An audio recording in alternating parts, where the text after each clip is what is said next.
Démocratie et gouvernance politique, gestion et gouvernance économique, gestion des entreprises, développement socio-économique, les thématiques au centre de l'atelier d'examen des propositions pour l'élaboration du plan national de gouvernance initié par la Commission nationale du MAWEP, mécanisme africain d'évaluation par les pairs. Le plan national de gouvernance est un outil de gestion et de contrôle de l'action publique souhaité par le président de la République Alassane Ouattara. Les groupes majeurs qui sont partie prenante du MAEP pour réfléchir, pour proposer tout ce qui pouvait aider le MAEP après le rapport qui a été présenté par le chef de l'État en février dernier. À Bouaké, les autorités administratives, politiques, coutumières, religieuses et les acteurs de la société civile ont fait des propositions et des suggestions pour la mise en place du plan national de gouvernance. Nous sommes revenus aujourd'hui sur instruction du chef de l'État pour recueillir les offres de cette société civile de Bouaké pour améliorer la gouvernance. Créé en 2003, le MAWEP vise à favoriser l'adoption des mesures, normes, pratiques conduisant à la stabilité politique, à la croissance économique, au développement durable et à l'accélération du processus d'intégration économique régionale. En janvier 2015, 35 pays avaient volontairement adhéré au MAWEP, tandis que 17 pays faisaient l'objet d'un examen de leur pairs. La Côte d'Ivoire en est membre depuis 2015. Le Conseil régional du Moronou active ses réseaux pour son éligibilité au projet de l'État financé par la Banque mondiale. Cela afin d'offrir des opportunités d'affaires aux jeunes ruraux de la région en vue de leur autonomisation. La région bénéficie donc depuis 2017 du programme Emploi Jeunes et Développement des compétences, PGDEC.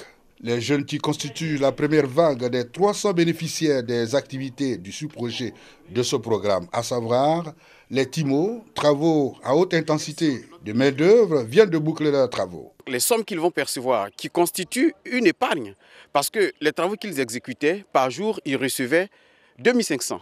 On leur remettait 1000 francs pour jour ouvré, et les 1500 étaient mis sur leur propre compte.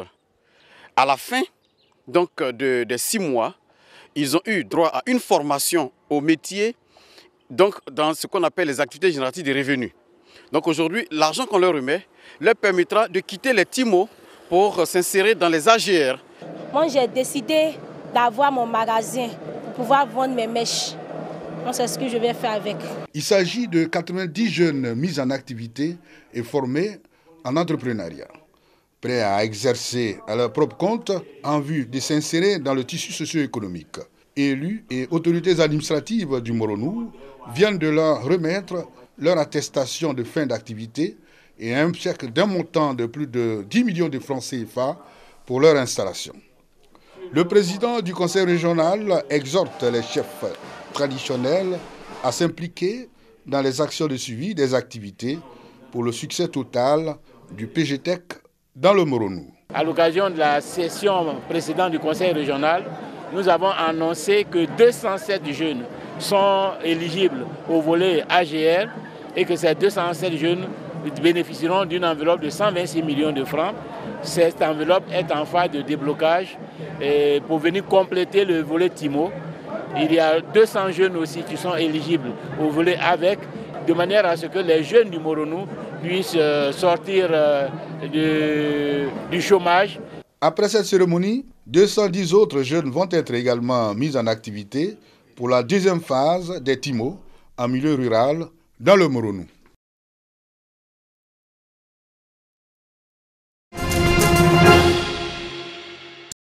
Les femmes de la Gestossi, la société de gestion des stocks pétroliers de Côte d'Ivoire, vont désormais œuvrer dans le social. Leur credo, aider les enfants et les familles démunies. C'est sous ce sceau qu'est placé le mandat de Léontine Kra, nouvelle présidente de l'UFAM-Gest, l'Union des femmes de la Gestossi. Aujourd'hui, nous on est là, on pense que tout est rose partout, mais il y a des gens à côté de nous qui ne gagnent même pas à manger, n'ont pas la pitance quotidienne. Donc il y a des enfants orphelins qu'on va visiter, à qui on va donner un brin de sourire. C'est très important.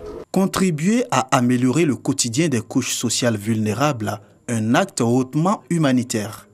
Pour Maferema Mbaya, Marraine de cette cérémonie d'investiture, le nouvel engagement de ces femmes cadre bien avec la politique sociale du gouvernement. La femme est très importante dans toute organisation.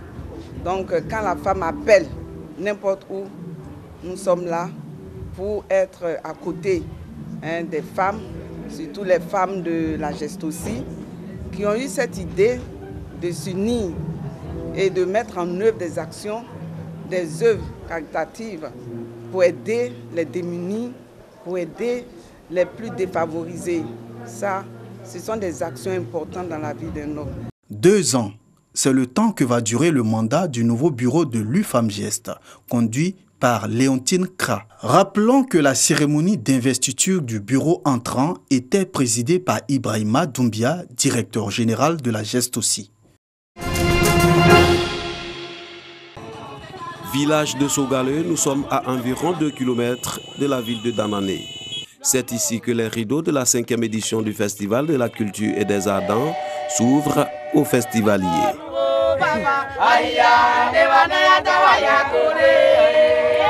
Première activité, présentation d'un fait culturel ancien, la course de masques.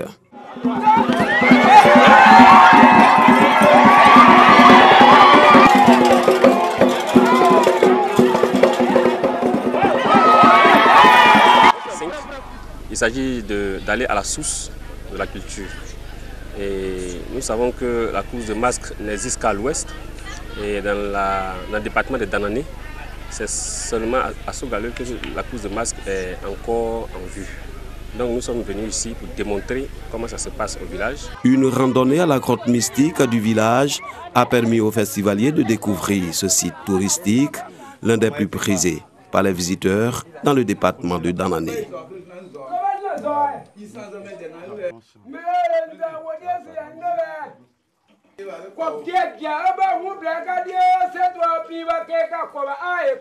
Quand les hôtes de Sogale prennent congé du village, c'est pour procéder à l'ouverture officielle du festival Fécadan à l'esplanade de la mairie de Danané.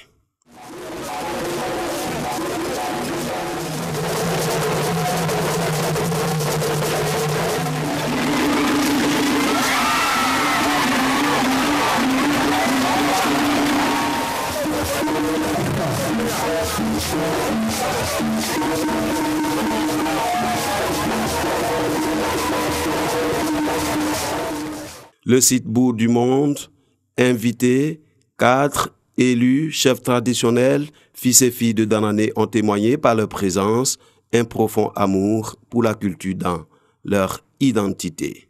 Il y a 3 danses qui sont venues de moi. Et il y a des danses qui sont venues de Danané, de Zonien. C'est ça qui est le Fécadan. C'est le festival de la culture et des arts. Le temps, c'est pas seulement Danané, c'est pas seulement moi, pas seulement moi, mais c'est tout le monde. Et quand nous faisons l'effort pour qu'une danse de chaque département soit représentée. Une tribune aux couleurs des chants et danses du terroir, une véritable plongée dans la culture d'An.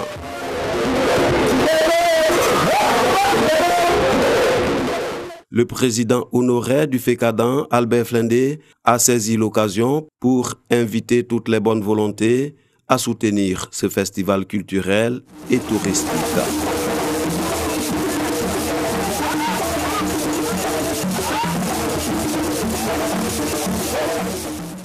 Je voudrais inciter les cadres à aider leurs petits frères, à aider leurs frères qui ont pris cette initiative.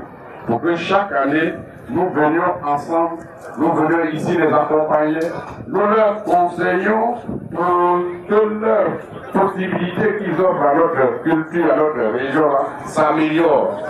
Durant 3 jours, plus de 10 000 festivaliers ont été servis du potentiel artistique, culturel et touristique du département de Danané.